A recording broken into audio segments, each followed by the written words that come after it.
Joining us now to discuss, director at MRC TV, Eric Scheiner. Thanks so much for being with us, Eric. It's great to have you.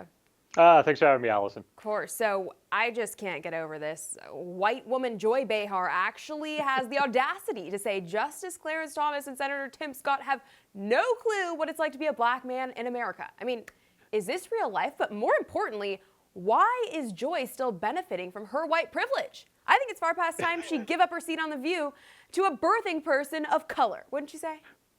Well, it's not just Joy. You know, what's really offensive is you have folks like Sunny Hostin and Whoopi Goldberg that are black multimillionaires that are on TV and are very successful, and they don't like that Tim Scott's delivering this message that you can be a black American and be successful. They find that offensive somehow. They're so racist, and they get upset over this. I mean, don't forget, Sunny Hostin is the one that once said that problems with guns in America is that white men own them. You know, that's the big problem. So, you know, they have a racist trajectory and a racist history as well. But to say that they're hearing dog whistles in Tim Scott's message, and they don't know who this message is for, and it's clear that this message is for everyone, that, you know, work hard, take responsibility. They say in that actual piece, well, he talked about, you know, taking personal responsibility. Like, people aren't taking personal responsibility. I don't know who this message is for. There's a lot of people out there that aren't taking personal responsibility. We've seen the shoplifting. We see the stores closing because of shoplifting, and authorities aren't doing anything about it. We see this nature. The fact that they can't accept it is amazing. It truly is. It never ceases to amaze me, actually. Every time I watch that godforsaken show, I'm just taken back. So from a non-liberal perspective, Eric, what do you actually think about Tim Scott announcing his run for 24? Do you think he's actually got a shot here?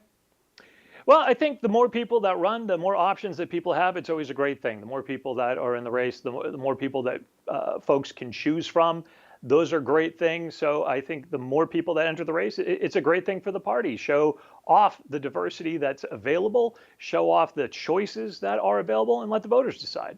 Yeah, the liberals want to say they're the party of diversity, but I think we're giving them a run for their money. Now let's switch gears here. Brittany Griner recently played her first WNBA game back after returning from the U.S. from Russia. I know that's just thrilling news, and I'm sure everyone was at the edge of their seats waiting for that one. But apparently, Griner's head coach was just outraged that the game wasn't a sellout. Apparently, she thought more people should have showed up to support Brittany. What are your thoughts on this, Eric? Well, I like the comment that I saw on social media when this coach said, "Why didn't more people show up? We thought this game should be a sellout."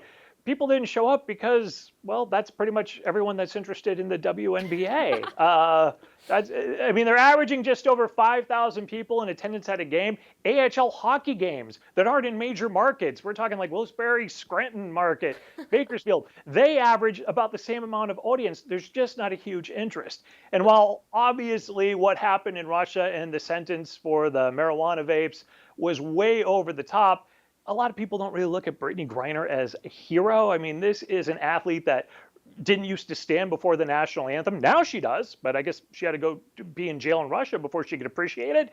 A lot of people just, you know, they're not buying this now. So the fact is, it's a sport that really doesn't generate a lot of interest in the first part. And then I don't think Brittany Griner is looked at as the hero as many in the WNBA hope that she would be.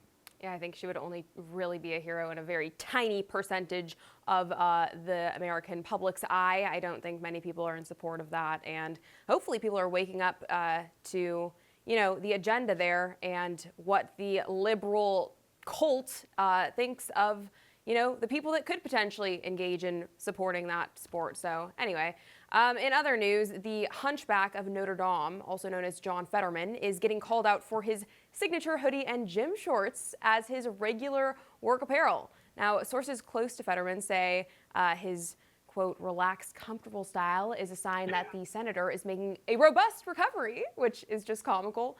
But critics are saying it's insulting and downright unprofessional.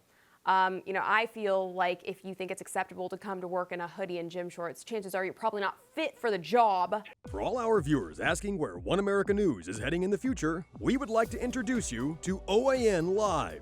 OAN Live is the best way to stay up to date on all of the hard-hitting, straight-shooting, national and international headlines. And the best part is, OAN Live is only $4.99 per month.